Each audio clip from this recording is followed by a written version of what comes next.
Not all that Mrs. Bennet, however, with the assistance of her 5 daughters, could ask on the subject was sufficient to draw from her husband any satisfactory description of Mr. Bingley. They attacked him in various ways, with barefaced questions, ingenious suppositions, and distant surmises. But he eluded the skill of them all, and they were at last obliged to accept the second-hand intelligence of their neighbour, Lady Lucas. Her report was highly favourable. Sir William had been delighted with him. He was quite young, wonderfully handsome, extremely agreeable, and, to crown the whole, he meant to be at the next assembly with a large party. Nothing could be more delightful. To be fond of dancing was a certain step towards falling in love, and very lively hopes of Mr. Bingley's heart were entertained.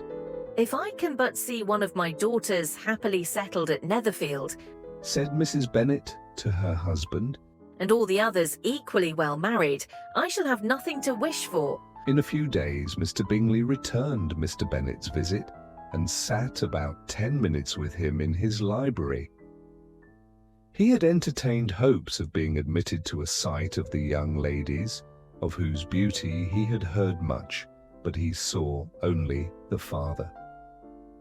The ladies were somewhat more fortunate, for they had the advantage of ascertaining from an upper window that he wore a blue coat and rode a black horse.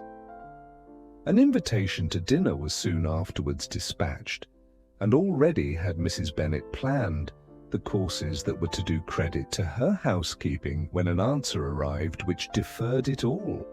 Mr. Bingley was obliged to be in town the following day, and consequently unable to accept the honour of their invitation, etc. Mrs. Bennet was quite disconcerted.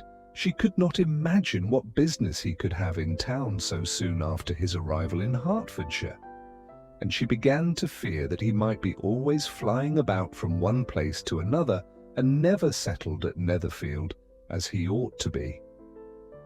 Lady Lucas quieted her fears a little by stating the idea of his being gone to London only to bring back a large party for the ball, and a report soon followed that Mr. Bingley was to bring 12 ladies and 7 gentlemen with him to the assembly. The girls grieved over such a number of ladies, but were comforted the day before the ball by hearing that instead of 12